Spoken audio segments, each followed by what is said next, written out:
the news. Stop the music. It's time for news. All right, let's head into the drone newsosphere and get through this news as quick as we can so we can get to our guest. Ladies and gentlemen, Jeff Sills. All right, that's it for the news. Thank you very much for joining. See you All later. right, bye-bye now. See you later. All right. So to start things off, Kendall County Forest Preserve Commission recently voted to approve a permit that would be requiring anyone flying drones on the Forest Preserve property. The permit also limits where drones can be flown to just 3 forest preserves in the district. That includes Jay Woods Forest Preserve, Rill Piggott Forest Reserve, and Ox Sable Springs Forest Preserve. We have some audio, I believe, from this. Yes, we do. You can't just go out and fly a drone. You're going to need to come into the office and or request a permit application. That's 2. You're going to have to provide us with insurance that shows that you're covered for that activity. Then what? From there, we will issue a permit for the year or up to the date of expiration of the insurance. And from there, we hope that it's an enjoyable activity. Oh, we would ask it'll the be public enjoyable not to, after all that. to respect other presence of other members of the public enjoying the preserves that may not appreciate a drone flying lower. Yeah, or you can go yourself. They're a little bit of overreach, don't you think, Jeff? Yeah, the rules are pretty clear as to what the FAA has made available, and unless they are a federal park or something like that, they can't do this. They can't. Wonderful, they want to try. But wouldn't that be great if they could just do that? Wouldn't that be great? Oh yeah. It would be fantastic. I've actually said that to someone who just put up this fake no drone zone Kinko's sign, and I was flying there, and this cop came up and said, "You can't fly here." I said, "Why? You don't see the sign?" "Oh, wouldn't that be great if the sign was the law?" And he did not appreciate that. Well, he did not appreciate that. But you know what? They actually can do that, and they are doing that. The burden is on you to fight it in court, even if the laws and regulations are on your side. And that's the real dick moves of these local municipalities who are overreaching and trying to, just because they don't like drones, doesn't mean that they can make up their own rules and regulations. So you can fight it, but that's going to cost you time and money, and you have to deal with all this douchebaggery. Luckily, we know a lawyer. We do. He is fighting the good fight. All right, so next in the news, if there's anybody who happens to live in Benicia, California, on July 3rd at 9:30 p.m., you will be able to watch an incredible aerial light show, a drone show, that is part of the Torchlight Parade. But what's unique is that this particular show is going to be performed by Verge Aero. They were the group that was on America's Got Talent recently and did their drone stuff. So they're going to be out showing off their ability to do a drone show on July 3rd at 9:30 p.m. in Benicia, California. So those of you that are in the area, that's something worth checking out, I would assume. That is. And, if you're in the United States and you have a fireworks show that you're going to watch, maybe you've been asked to film it with your drone. I've got some important things to let you know about. Very often in these small towns or even larger towns, when they do the fireworks show, they wait until dark, like dark, right? And you're sitting out there, it's dark enough to do a show now. Just do it. You need light to fly your drone, especially an FPV drone. I learned this the hard way. I had a flashlight on the ground thinking I could just find that, but there was no reference points. When you're flying FPV especially, you're going to get lost. And you don't want to land on anybody. So have somebody leave some lights on, like whether it's parking lights or street lights or something, and then have a lighted area around you bright enough that you can get oriented again. So there's my helpful tips for flying fireworks this 4th of July. Yeah. You would definitely know. I would know, yes. I have the broken carbon to prove it. All right. So next in the news, Skypersonic is, I guess they do drone inspections for industrial companies. Recently, they held an interesting challenge. they had one of their drones do a remote industrial inspection via a cellular link. In other words, the drone was not using GPS. It was flown from a pilot that was 4,800 miles away in Orlando, Florida. Drew Camden. And the drone was in Italy, Turin, Italy. And yes, it was flown by Drew Camden, who's the president of Red Cat subsidiary of Rotor Riot. And in this footage, you can see him flying through this facility. Now, here's the interesting thing. Drew had never been there. Drew did not do any pre-flights. This is him picking up the controller, using the cellular link with no GPS, and flying the drone through a facility that he has never been in, seen, or done anything in before.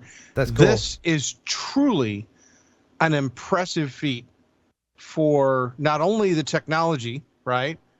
His skill as a pilot, but also the fact that, you know, it proves that this can be done by anybody with the basic skills, where they can put this technology in any location, even if you've never been there before, and you're still able to fly through there and react and do what they need you to do. And that's really impressive. He was on the other side of the ocean. That was pretty cool. That is really cool, and I'm glad Drew got to do it.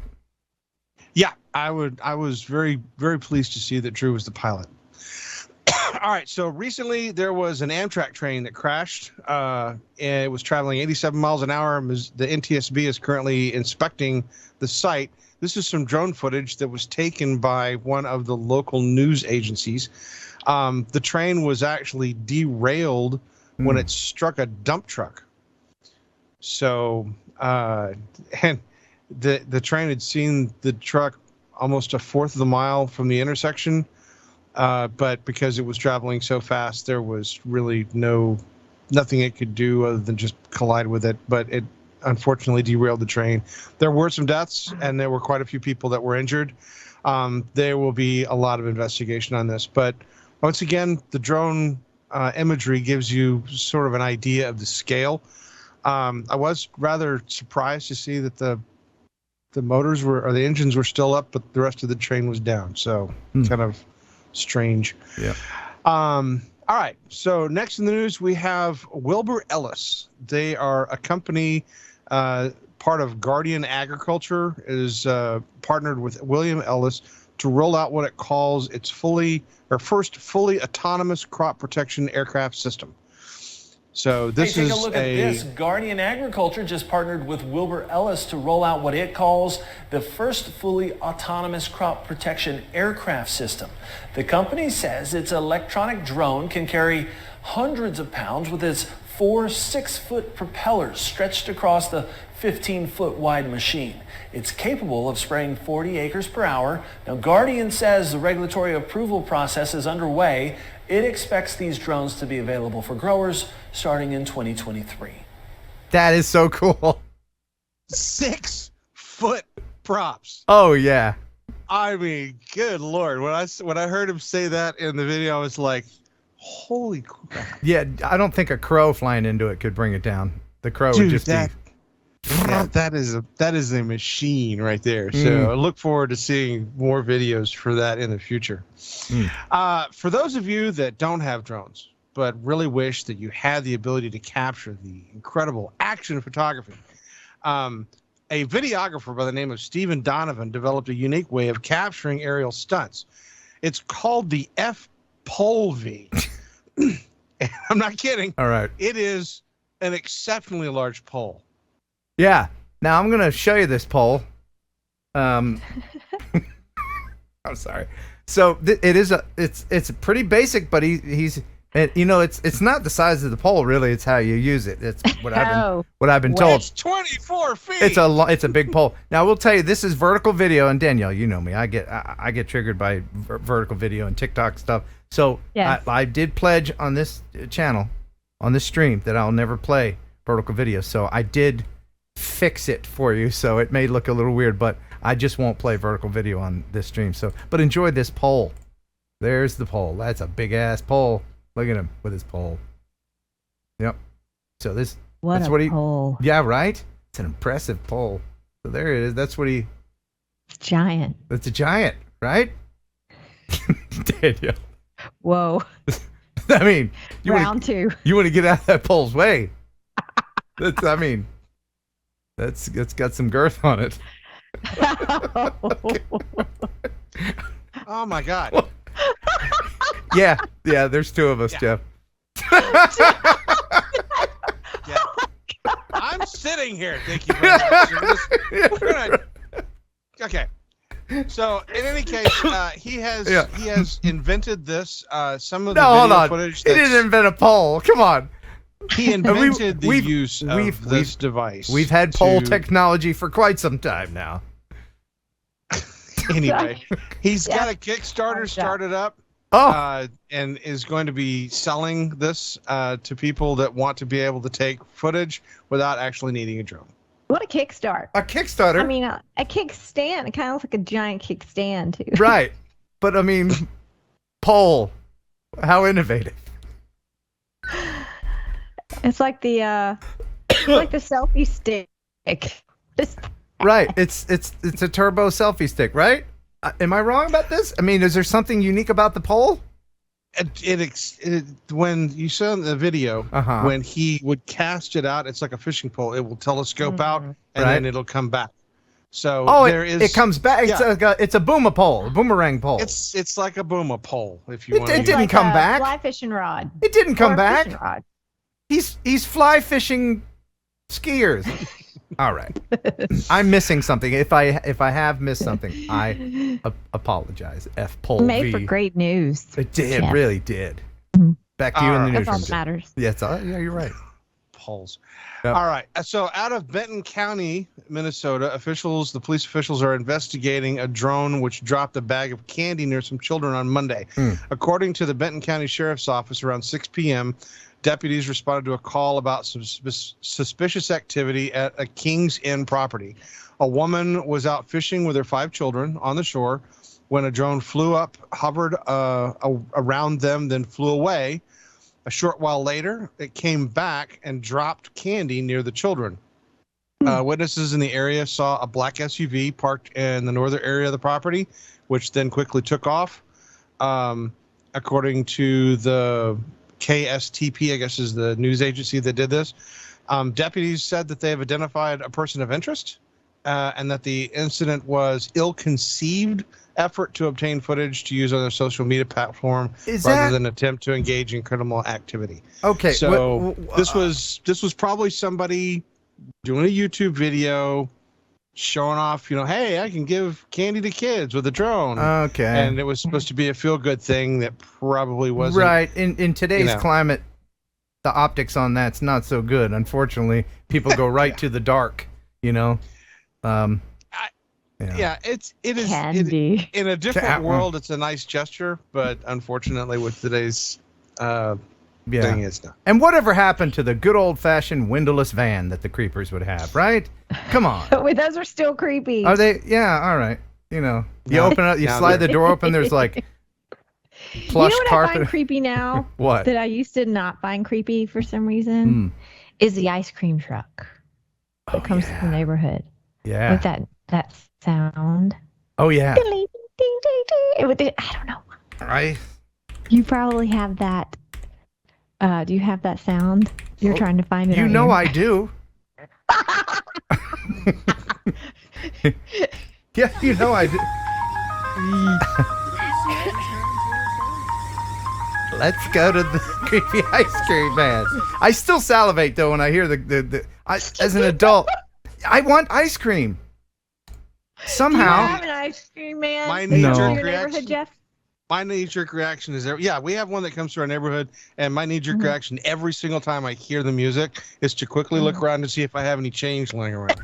Yeah, because isn't there something that makes there's something about random strangers in weird trucks that makes the ice cream taste better. I could go to the store and get the ice cream, but nah. Let's go to this guy with a weird mustache and accent. It might. I've never seen a woman do it, but I guess it's probably out there. I've never seen an ice cream woman. What is up with that? That might be a good gig, but I would totally change the music to like some EDM or something, you know? EDM. I've seen I've seen an ice cream woman once in my life. It's the ice cream woman. We're digging this. All right. I got your ice cream, bitches. The ice cream bitch. That'd be right way to own it. It says it right on the van. Here comes the ice cream bitch. Yeah. The sisters are doing it for themselves. All right, There's a disco ball hanging from the rearview mirror. Or the whole tune put to hip hop. There you go. Yeah. There's more. Wait, there's more. Then the outside is just full on like glitter and glitter. Right. What is that stuff called? It's like like hot mazy pink, looking neon. It starts with, no, hologram. It's got a hologram. Yeah, and instead of truck nuts. Okay, all right, back to you, Jeff. All right. So Rigitech is a company out of Copenhagen, Denmark. Yeah. They are, I guess, testing or have performed an inaugural flight of a delivery route to an offshore substation using a drone. This is one of the heavy lift drones that's going to be operated remotely from the main office in Copenhagen to fly supplies out to this wind farm. And the drone itself is similar to what we've seen before, where it has the rotors that will lift it, but then it has rotors that will let it fly forward like a plane. And this is a drone delivery system that I think probably has a lot of good uses. Has a lot of good potential. And what's that? Oh, apparently it's delivering ice cream.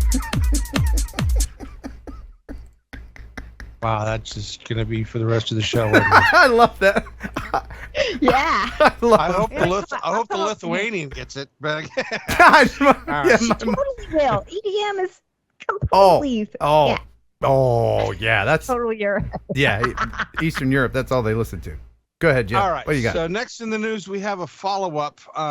We talked in the past about the Ukrainian crowdfunding effort to buy the Bayraktar drones. And they raised $20 million to be able to buy these drones to send them to the Ukraine. The company that is making the drone has refused the money, and they will not accept the money from this crowdfunding effort.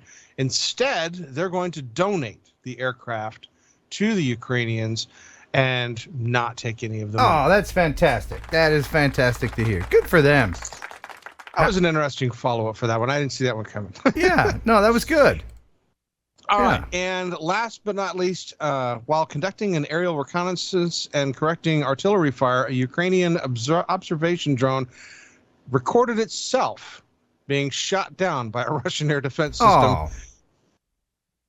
Wow. Oh, that got up there quick, didn't it? Yep. You think they could have taken evasive maneuvers, right? Well, but here's the thing. The Russian missile is likely one of these advanced, costly munitions that they have. And the Ukrainian drone is probably something that's much less expensive. So the cost ratio between them shooting this drone down with the missile is probably pretty heavy on the expenditure side for the Russians. You know what? It might even have been so expendable that I mean, you never know what's going on. They could have sent a cheap drone up there, say, "Hey, I bet I can get them to waste $80,000 missile on a $200 drone." You know, they just wanted to see what would happen. The Ukrainians, right? Ukrainians. I know. I might have.